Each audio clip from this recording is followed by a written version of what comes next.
Heyo! What's up, fellow Age Groupies? Welcome to another episode of the Age Groupie Podcast. I'm Mike Ergo, and along with my co-host Lindsay Hiken, we are here to talk to you about all things related to endurance sports from an amateur athlete perspective. We talk about how to have fun along the way and stop taking ourselves so damn seriously all the time. Sport's too fun for that, y'all. You can follow the show on Instagram at Age Groupies, join our Age Groupies page on Facebook, look us up by name, Lindsay Hiken and Mike Ergo on Strava. If you have questions, comments, or topic ideas, feel free to email us at agegroupies@gmail.com. And if you like the show, please leave us a rating and review on iTunes or wherever you get your podcasts. All right, everyone. Today's episode is about mental health. I know a lot of episodes are about mental health that we do here, but this one in particular, we dive deep into talking about depression, not so much anxiety, but mostly depression, trauma, grief. Some of the things that can hinder or help us in the sport. A lot of things that draw us to the sport, and a lot of us are just trying to work things out on the course, I think. But we talk about how, while that can be part of the solution, it's not the end-all, be-all. We provide some resources, and really, we just want to make sure that you all are checking up on yourselves and on your friends, making sure that they are doing as well as they possibly can do through this pandemic. And if you're in California, through all these fires, a lot of natural disasters. Anyways, take a listen. You're going to like this one, just like always.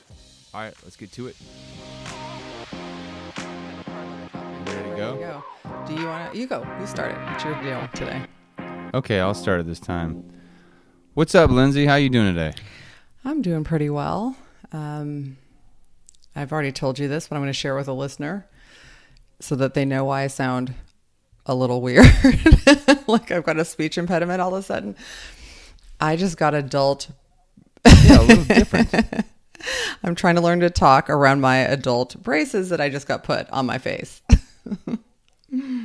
So I have like clear on the top, but the bottom is a straight up like old school silver, like I'm 15 years old braces.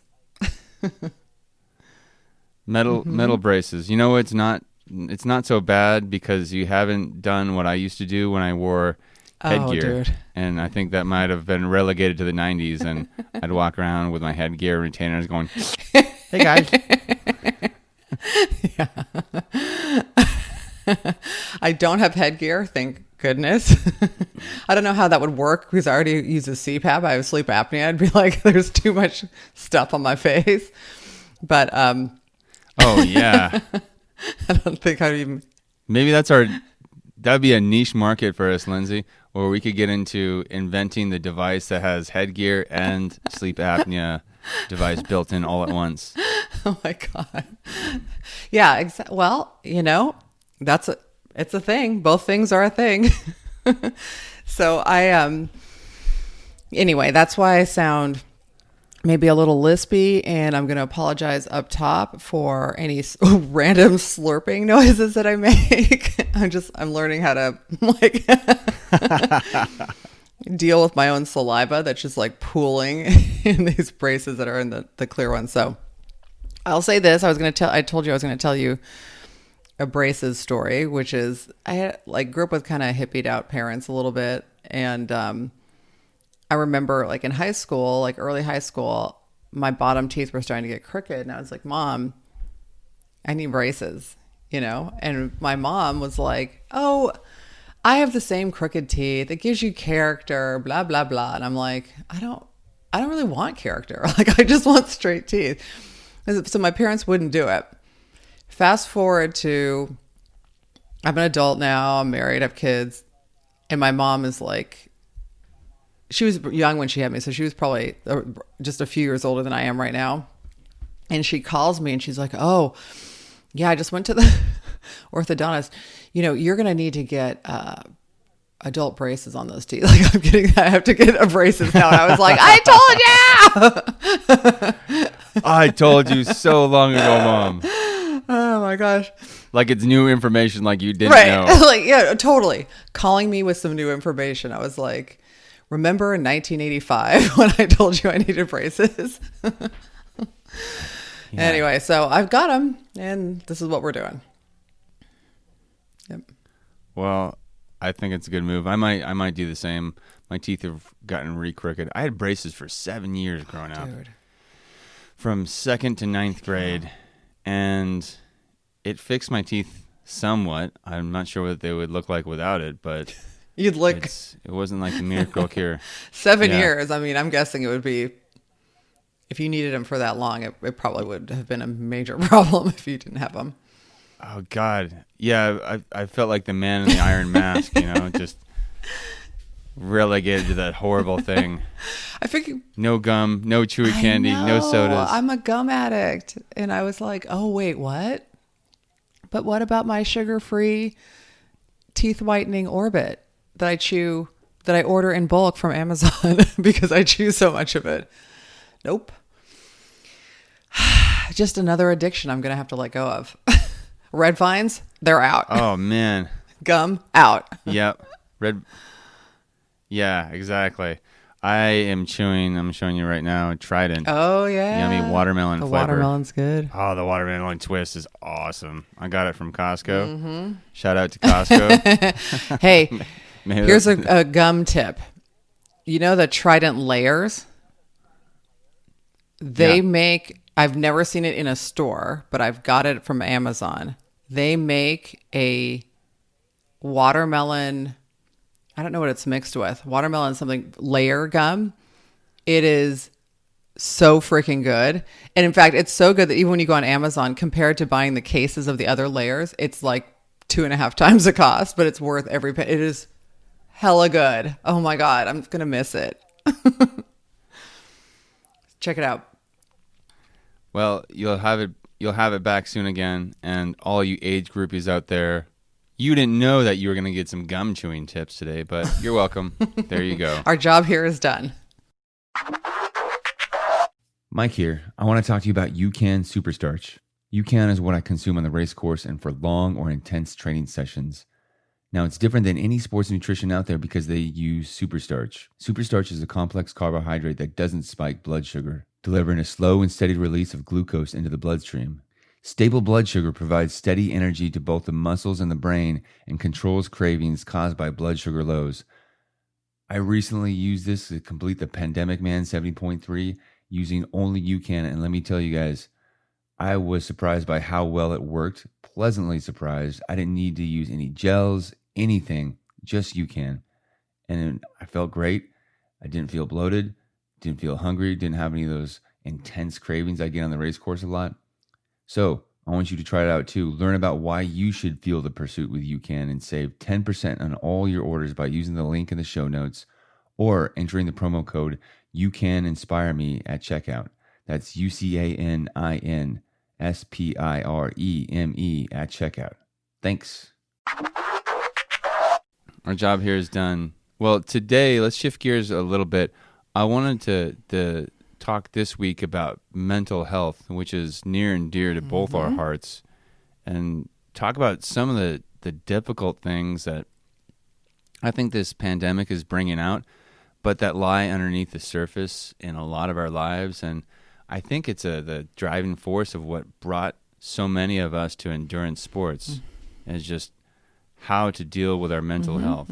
Speaking of addiction, I mean, I joke about it, but the truth is that is a huge part of my being, is that I have the disease of alcoholism. And I mean, what it boils down to is it's a disease of addiction. Alcohol, Chardonnay happened to be my drug of choice.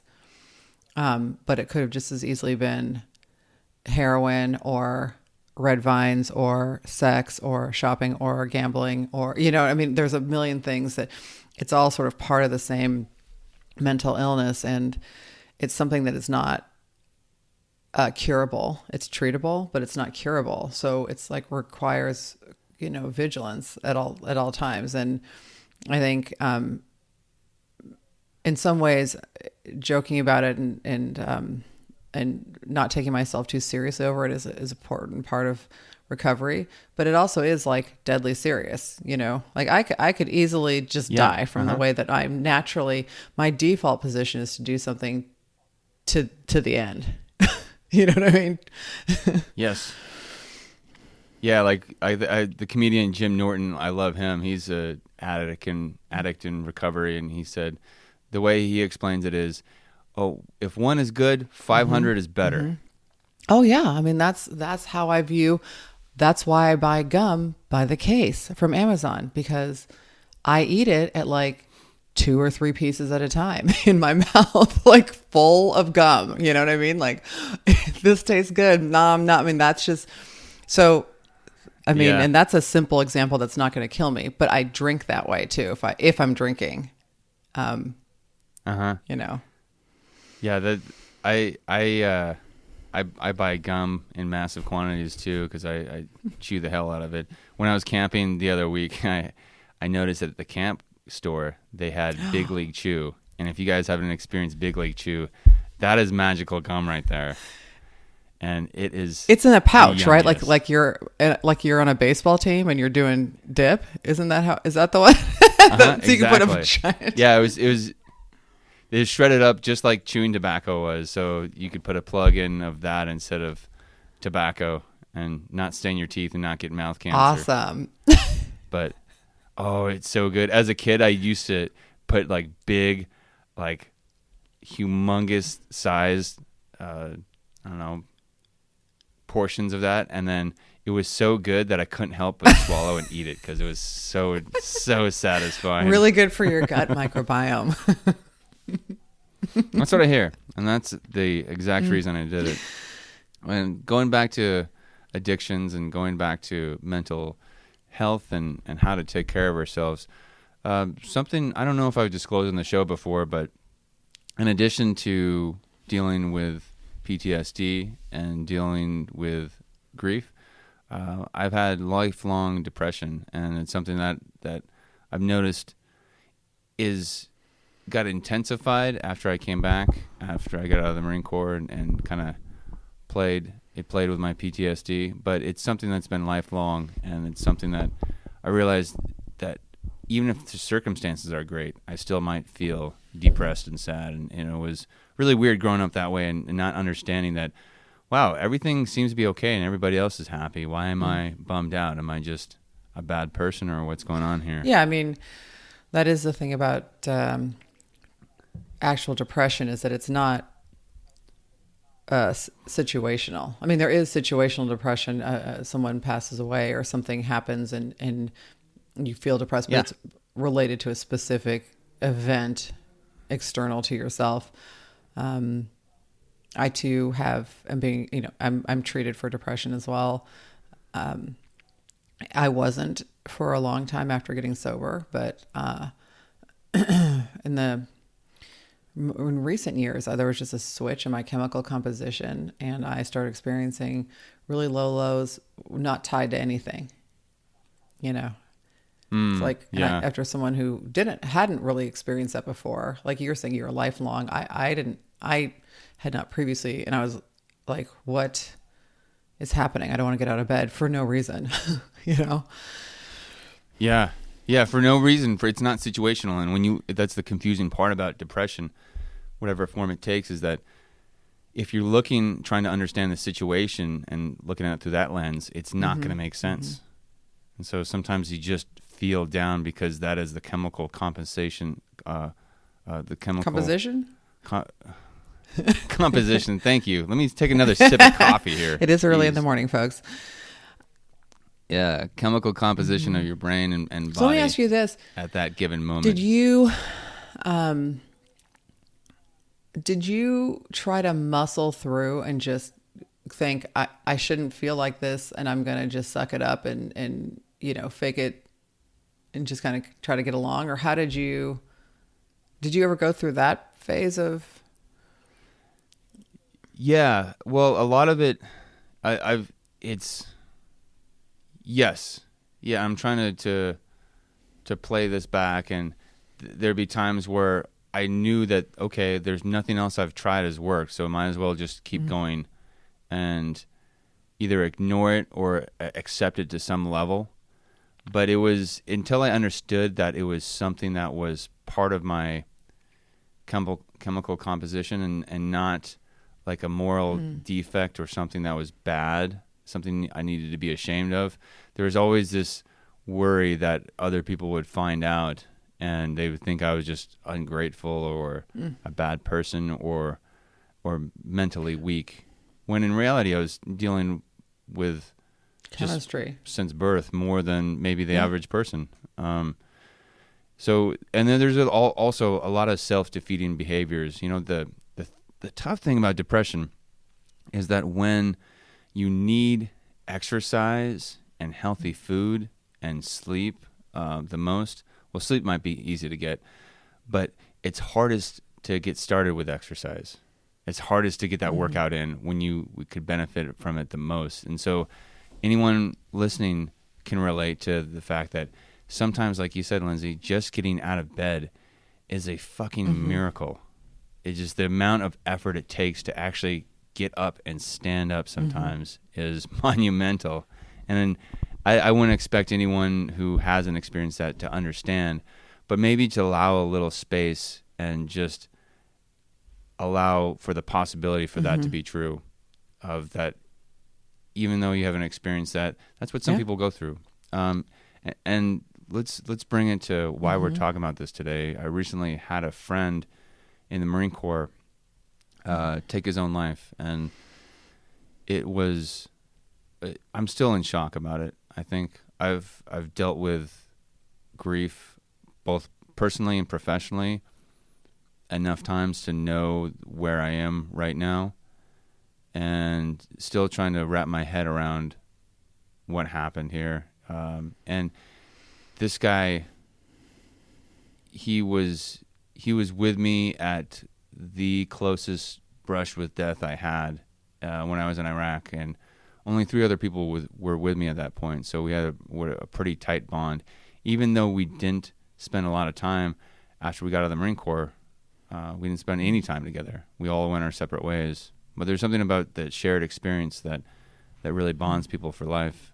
And so to miss him it was devastating to get that news, to know that somebody I care about and served with was suffering so much and hurting so badly that the only way they saw out of it was to kill themselves and to take their own life. And that's why we wanted to talk about this today, to let people know there are other solutions. Yes, definitely. I mean, I think about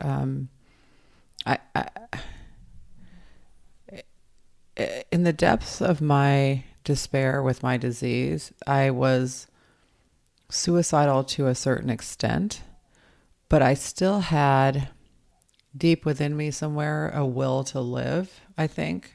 Obviously, otherwise I would have,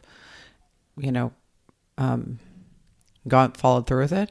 So there was this sort of like, I hate myself, I hate my life, I don't want to do this anymore, I can't carry on. But I was not able to, or I wasn't in enough pain. I mean, I was in an immense amount of pain, but not enough to override my just innate desire to live. I mean, that's just a human like thing, is that you have sort of the instinct to survive. Thank you. That's exactly what I was trying to say. So to get to the point where you're actually able to override the instinct, the base instinct to survive, is an indication that you are in an immense amount of pain. And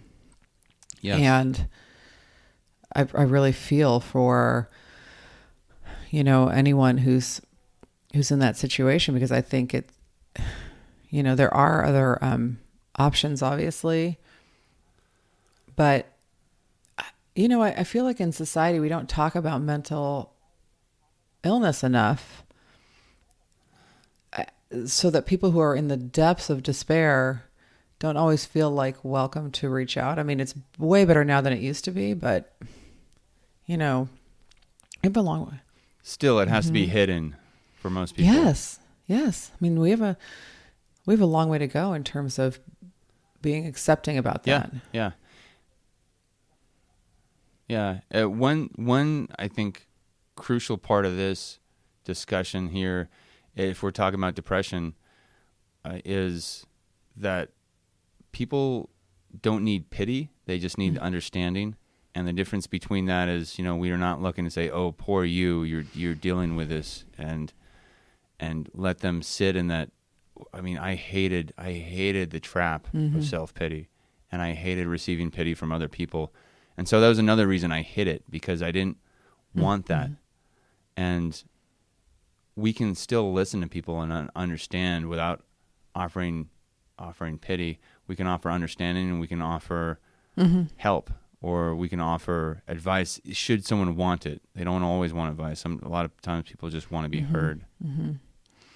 Yeah, we had a scenario in the recovery group that I'm part of here in Half Moon Bay last year, where a woman who had come in and gotten sober and was a little bit of a mess, for a while, right? She just would share, and she, it was just like, oh, okay, keep coming back, sweetie, And then I just saw her at a meeting, a regular meeting I'd go to, and I was like, wow, she looks like she's getting it. Do you know what I mean? She looks, and so 2 Sundays in a row I saw her, and I was like, whoa, like she had it together. She had showered. She had her little nails painted. She looked like she was, and I was like, I love seeing someone grasp that sober life. And so I was like, so happy for her.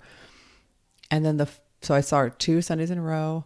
And the third one, they announced that she had taken her own life. And I was sitting by a friend of mine who's a therapist, actually. And I was just commented that I was so saddened and shocked, and that but I felt like she looked like so much better. She sounded better. She sounded really, like she was. And my therapist friend said a lot of times right before someone kills themselves, after they've made the decision to kill themselves, they feel an immense amount of relief, because they're like, it is over on Tuesday, like done. And so you'll see this bump in their behavior, their mood. They'll seem way better. And it's because they have made the decision, and they are gonna do it, and they never share with anyone, because they're like, you're not stopping me, And so here she was, still going to meetings, knowing that she had her end date. So like in the movies, it would be portrayed the opposite, right? Like she would be drinking again and in the pit of despair, right, and then kill herself. And it's like, that's not what happens. She's going to the meetings. She's not drunk. She's happy, smiling, and she feels a sense of relief, because whatever the immense amount of pain that she's in is now been given an end date. Yeah. It's like you can see the end. Just like it's that finish line strength. And it's a weird way that a lot of times suicide, sometimes people will plan it in advance like that. A lot of times people will act in the moment. It's a perfect storm of a situation that puts them over the edge, mood, lack of sleep. All these things come together, and within 2 to 10 minutes, someone will be in that state where they can take their own life. But once people get through that, they're way less likely to follow through. So that the point being that what drives a lot of people to take their own life is a temporary state. And what we can do as friends, as allies of people who are struggling, is simply be there with them. And one of the myths about suicide, I recently had to do a refresher training, is that talking about it with someone will make someone more likely to take their own life if you bring it up. Oh, okay. Yep. I've heard that myth. And that's a myth. Yeah. And so that's why people are scared to talk about it, because if I say anything, then they might do it. It's like they were just waiting for someone to say it. And that's not true. If you're concerned about someone and you want to get them help, bringing that up and especially me as a mental health professional, I'd ask someone, are you thinking of killing yourself? I'd ask that straight up, and because I have the resources to point them towards. And I think if people are concerned about someone, they can have that conversation too. One number I want to share, and it's the National Suicide Prevention Lifeline, We'll also put it in the show notes. It's 1-800-273-8255. And it's worth giving a call. So it's 1-800-273-8255. Mm-hmm. Mm-hmm. If you're hurting and it's hurting really bad, reach out to somebody. Reach out to a friend, to a family member, and tell them you're not doing well. Mm-hmm. It's okay not to be okay. Mm-hmm. And if you can't reach anybody, call that number. Call and talk to somebody. Yeah. There will be an understanding, kind voice on the other end of that line. So, you don't have to know them. Yeah. They understand the state that you're in, which is, what's important. Yeah, it can be completely confidential. It won't come back to get you. Like, it's not like talking with your boss about this at work. Which we don't recommend. There could be consequences with your job. We do not recommend that. I wanted to say really quickly about, the pandemic and some of the isolation that people are potentially feeling right now. That coupled with I know for triathletes, our sport is a big part of our life. So having the two things like this is gone in the sense of like no races and no, focus and also maybe isolated at home, you may live alone or you just, whatever, you might not live alone, still feel isolated. And if you are experiencing, depression as a result, I urge you to seek just at least the counsel of a professional, because just because you weren't previously depressed doesn't mean that what you're feeling now is nothing and you can ignore it. Like, that's not how this works. So, like for me, like I mentioned, I wasn't previously depressed, just situational stuff. But then after Ironman is when there was a chemical change, and I had thought I had the Ironman blues, and then I got more and more and more and more depressed, actually. And my partner, who has been treated for depression lifelong, this is like his thing, he just was like, okay, you're scaring me because you're the glass half full person who is happy and positive, and I'm the one who's depressed and can't get out of bed, and I'm going to need you to go back to your old role because I still am in my role and I can't, and so you got to go talk to somebody. And actually, when I was up with you, Mike, at the Santa Rosa 70.3, the day before, we were at we did some interviews and up there, and I had to step away for about 45 minutes to do a call. It was a call with the intake psych professional, at Kaiser, is what that call was. So, but the point is, so that was July, but I'd been feeling severely depressed since Ironman. And it wasn't that long.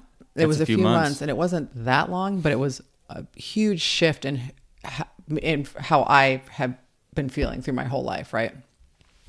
And I kind of was muscling through because in my mind, it's like, well, I'm not a depressive person. That's, my partner, he's been treated for this whole life, blah, blah, blah. I'm not that. That's not who I am. So I'm just going to wait, and eventually and of course, they're treating me with meds. It works really well for me. And it's amazing. Right. But so I just want to say, you don't need to muscle through if you're feeling it for the first time because of the pandemic. It doesn't mean that it's not real and that it's not legitimate and that you don't need help. So just know that. Thank you for saying that. That's so important to say. And yeah, I personally meet with a psychiatrist and a psychologist, and I've been treated. I think the best combination is medication and therapy together. And so that's the path I'm on, and the path that works for me. Same. And it works pretty well. So right now what I'm feeling is the sadness I'm feeling is appropriate to the situation. But if you're wondering about it, yeah, find a psychiatrist. The difference here is psychiatrists and psychologists, they sound the same, but a psychiatrist is a medical doctor who is also especially skilled in dealing with medication for mental health problems. And so you meet with a psychiatrist to get diagnosed, evaluated, and have the conversation at least about medication. I know a lot of people are resistant, and that's fine. But at least having the conversation about what your options are, so you know you're not just stuck. And then a person who will do therapy with you is usually a psychologist, a social worker, a marriage and family therapist. These are all people who do therapy, and where you can understand your life and talk through it and be able to see the possibilities and options. So both important parts of recovery for people. So it's good to be able to realize that in yourself, and at least have the conversation with a professional, and be able to bring that up with other people should they have that conversation with you and say, look, it's okay to seek help. It is okay. Just like it's okay if you break your fucking arm, it's okay to go to the doctor and get that arm set and casted. Which you would do immediately. You wouldn't be like, well, yeah, exactly. Is it broken though? It's never been broken before. Yeah. Yeah. I'll just wait, I'll just wait it out.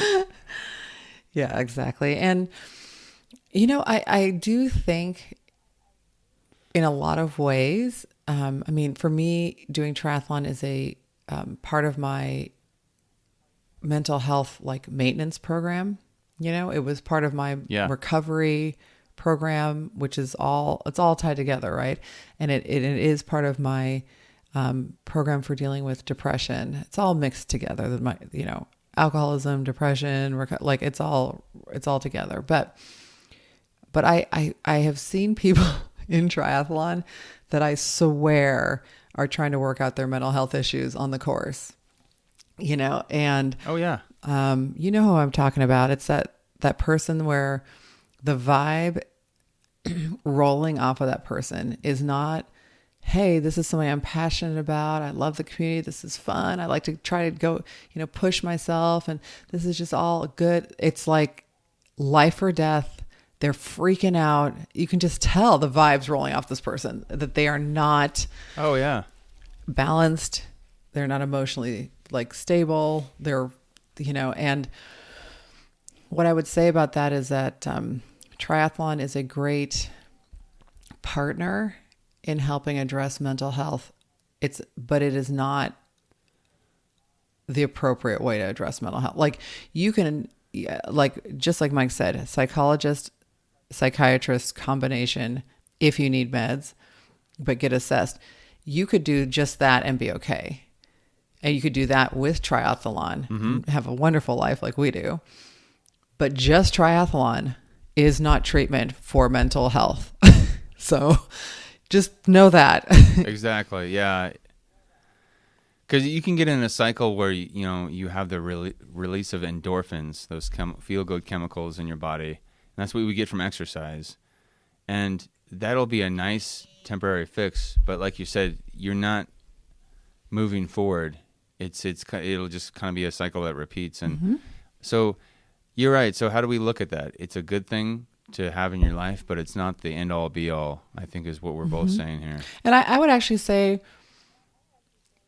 if you're someone who knows, and you know what you're doing, if you're doing this, that you're driven in a way that is not probably particularly balanced. If all of your self-esteem and self-worth is coming from racing, if you feel panicked because someone's beating you, if you're just, you know who you are if you're that person. And what I would say is that your racing will be better and your experience will be better if you go and address the other issues, not through your physical activity, and then just, if you want to actually improve your racing, go get help for your mental health issues, and then have the racing be part of the whole program that you do to keep yourself mentally well.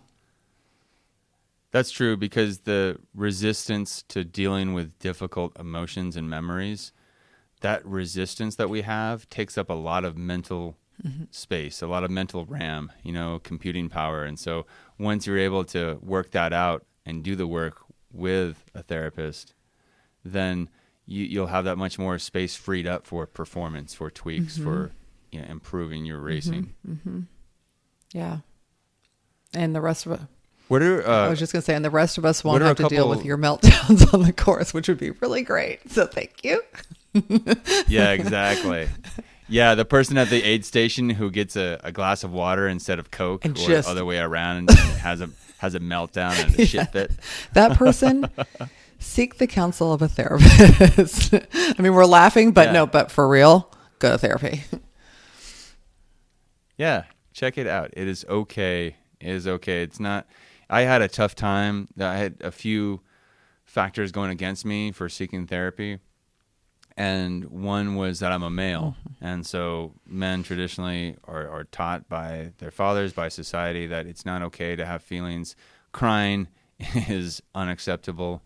And that going to therapy will turn you into a complete little bitch. And you'll never, be tough again. And so the other part of it was that as a Marine and as an infantry Marine, pain is weakness leaving the body. That's one of the mottos there. And if you have any problems, you're supposed to just push it back. And that works. That approach works for like when you're in combat, because you can't deal with that. I mean, you can't sit down with your therapist in the middle of Fallujah. Like, hey, I need to make a call right now. Yeah, exactly. Talk this out. Yeah, I'm feeling a little scared and unsure about this grenade I'm about to throw. Let me just process this, guys. I'm out. Yeah, so it's not going to work there, but that's the shit you got to work out when you get back. You have to. Yeah. And I imagine that, like I said, I have no idea what it's like to have been in that situation, but it must be difficult to learn so well how to push those things down. I mean, I would think that would make it. We talked earlier in the show about being able to override the instinct to survive, but as a Marine in combat, you're overriding so many instincts. I would think, to do your job, that you probably have a particular skill, because you're running towards bullets. That is not an instinctual. You're like, I got to get out of here, right? But so you guys are so well practiced at that. Like, you now have a skill of just like overriding all of your human instincts. And so I would think that with veterans that makes it particularly important that they seek help after, because whereas I was quote unquote suicidal when I was hitting bottom with alcohol, but I could not override that instinct. So my other option was to get sober. You know what I mean? And I did that. But it's a really good point. It's a really good point. And I think people with higher ability to tamp down their emotional experience, it can be harder up front to relearn how to deal with it. But once you relearn it, you can still apply that. Like in situations that are stressful, like I'm good to go. I am just fine, because the training does stick. And so it doesn't mean you're going to lose your edge and lose how you deal with difficult situations. It just means you have choices. Right. So like when someone says something that's upsetting to you, instead of shutting off emotionally, you can handle it in the moment, and your life quality will be overall way better. Right. I mean, not every tool that you have in your tool belt is good for every job, right? So like, yep. Look at it that way. Like, the tool of being able to override fear and go forward is great on race day. When you're swimming, you're just like, I'm not afraid of shit. Or I maybe am, but I don't care. Right. But it's not good in terms of your mental health and in terms of overriding your emotions and as opposed to confronting them. And what I would say about the thing you brought up about being the male culture and not being able to, it's unacceptable to just feel your feelings in male culture in general. I mean, that's true. It's wrong, but it's true. But I would say that it actually takes more bravery to actually like confront your issues and face them, you know. I'm with you. And like you're sharing them in a public platform, which is also even, you know, the next level in terms of that, to just say, hey, I'm not, you know, I got issues like everybody else is a big deal. And I actually would say that is the more manly thing to do than to act like nothing's happening. Because I feel like acting like nothing's happening is sort of the pussy way out, to be honest. You're just like, I'm not gonna, you know. Yeah. It is, because there's so many ways you can do it. You can try to get physically stronger. You can try to overcompensate for you know, a lack of ability to deal with it. And I think it's more just the people have this fear that if we talk about the bad stuff, if we talk about the unpleasant stuff, you'll be stuck in it forever. Not true. Not true at all. If you talk about it, the unpleasant stuff, with a qualified professional, or even with a friend if you need that, but especially with a qualified professional, then you'll figure out ways to deal with it. You'll figure out ways to deal with it so you're not stuck in it. Yeah. It's the opposite of what you think. I mean, I learned that in recovery. I cannot go around or over or under a problem. I need to just go walk through the thing. And if I do that, I'll get to the other side and that thing will be gone, as opposed to like, oh, it's still there. It's coming back up. I got to push it back down. You know, it's like, it's gone. Or if it does crop up again, I'm like, I know how to get through this, you know, and it takes the power away if you say it. My favorite. Yeah, it does. And my favorite analogy is not dealing with mental health, not dealing with anxiety, depression, trauma. It's like holding a basketball underwater and trying to live out your daily life. You can do it for a little bit, but imagine the calories you're burning and the energy you're expending and the focus you're taking away from what you're trying to do. Imagine trying to hold a basketball under like 2 feet underwater while you're trying to eat a nice dinner, you know, talk with your partner, enjoy a movie. It's like you're not really there. And then it's going to come crashing up in your face. It will bubble to the surface when you least want it to. One way or another. Exactly. I mean, it may be at an aid station, but it's coming up, you know, if you don't deal with it. Yeah, so that's there. So the alternative, which we're recommending everyone try out should you need it, is to let that basketball just be above the surface, and it's still there, but you're not expending all your energy to tamp it down and hide it. So I want to hear a couple practical things that you do if you're feeling depressed, and I'll share a couple of examples of what I do if I need just something to kind of reset me to get out of the rut. And the first thing I like to do is take cold showers, and jumping in the bay, doing my open water swimming was the first step to really like kicking my depression's ass. And the other one was cold showers, because when you're cold, you don't have time to be depressed. That's the best part of it. It shucks. I have not tried that, but I'm going to put that on my list of items. I've actually been talking with my friend Amy, friend of the show. She's been on the show, about going down to the beach in Half Moon Bay a couple of times a week and just jumping in, not swimming or anything, just real quick, you know, after a strength workout or something, to get that snap of cold. Yeah. So I think that's a good one. What else do you do? Yeah, well, I go for a walk.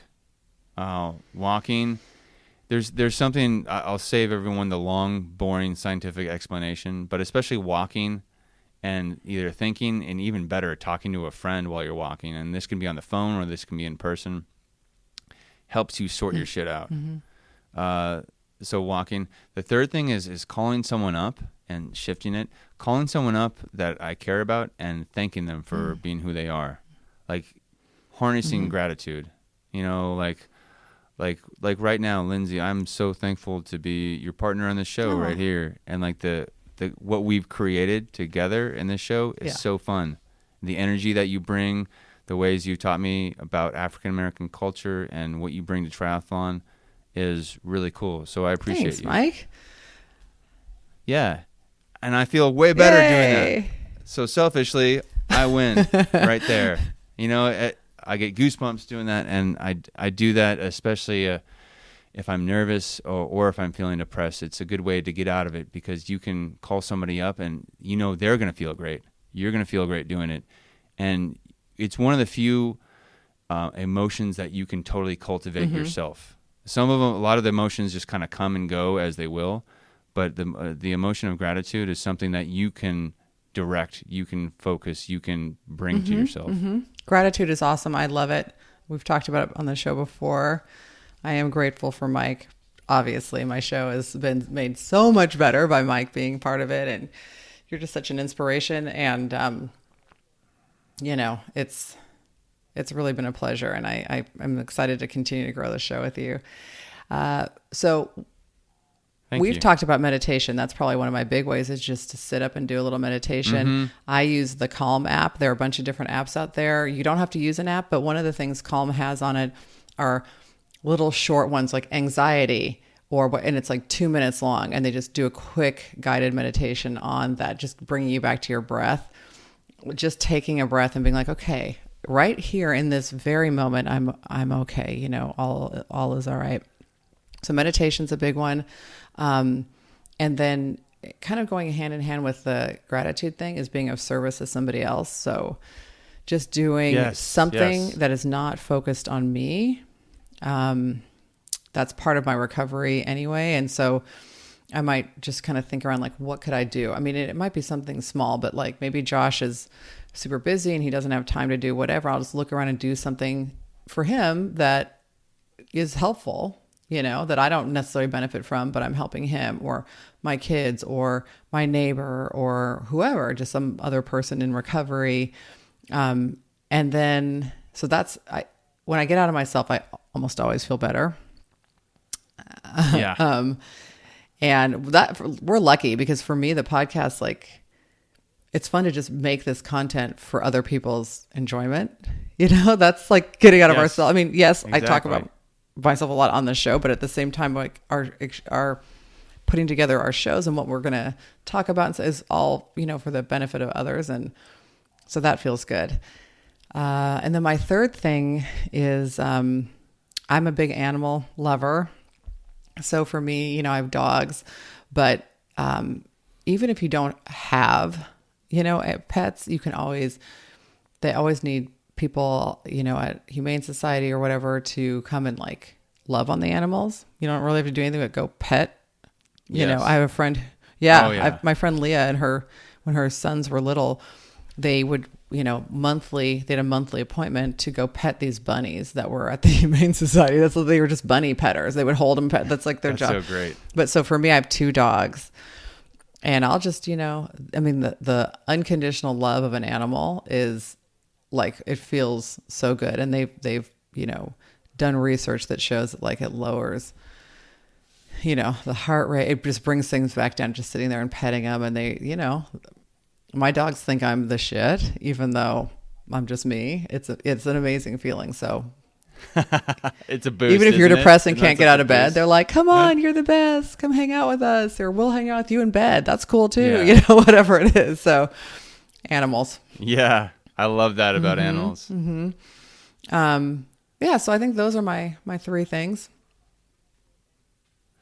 Well, I have a challenge as we wrap this show up for all our listeners here.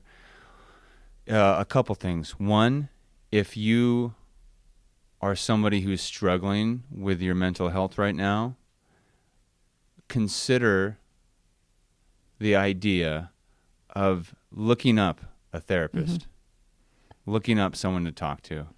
And for everyone else, if you're already seeking a therapy, or if it's something you're sure you don't need right now, call up a friend and talk to them and say hi. Not offering pity, but just offering support, love, gratitude. Yeah.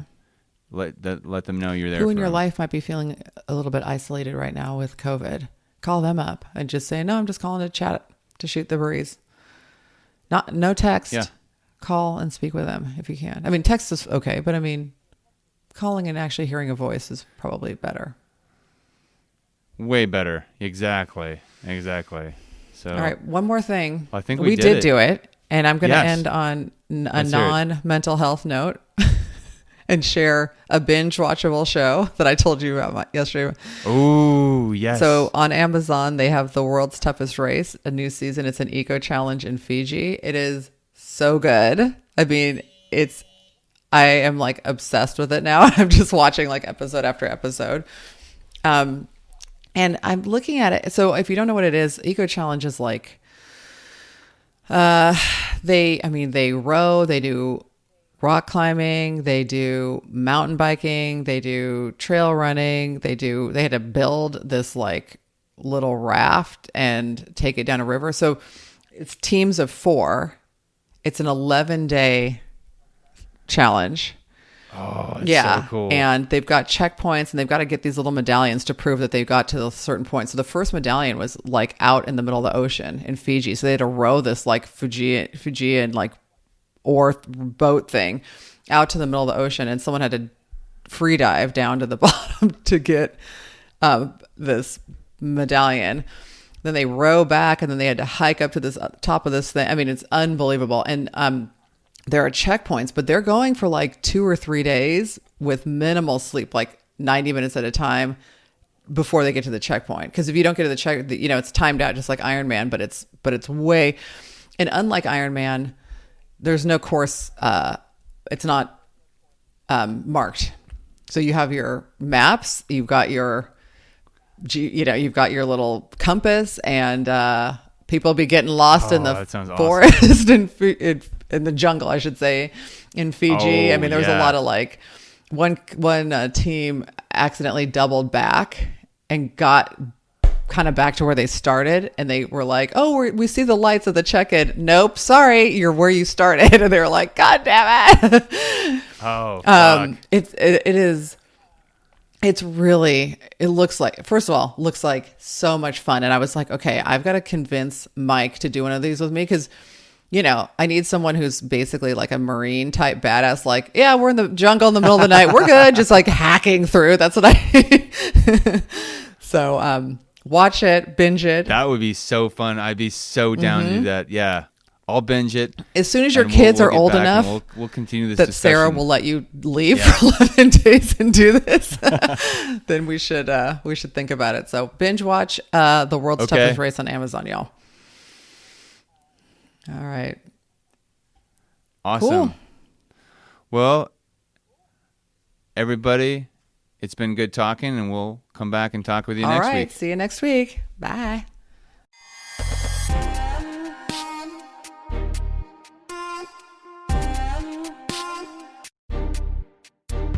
Alrighty, that concludes today's episode of the Age Groupies Podcast with me, Lindsay Hiken, and my co-host, Mike Ergo.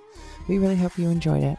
You can follow the show on Instagram at Age Groupies, join our Age Groupies page on Facebook, and look us up by name, Lindsay Hiken and Mike Ergo on Strava. If you have questions, comments, or topic ideas, feel free to email us at agegroupies@gmail.com. If you enjoy the show, please leave a rating and review on iTunes or wherever you get your podcasts, as this really helps us get more exposure while we try to grow this little venture. And of course, if you have friends you think might like the show, please be sure to share it with them. But for now, thanks for listening, and we will talk to you next week.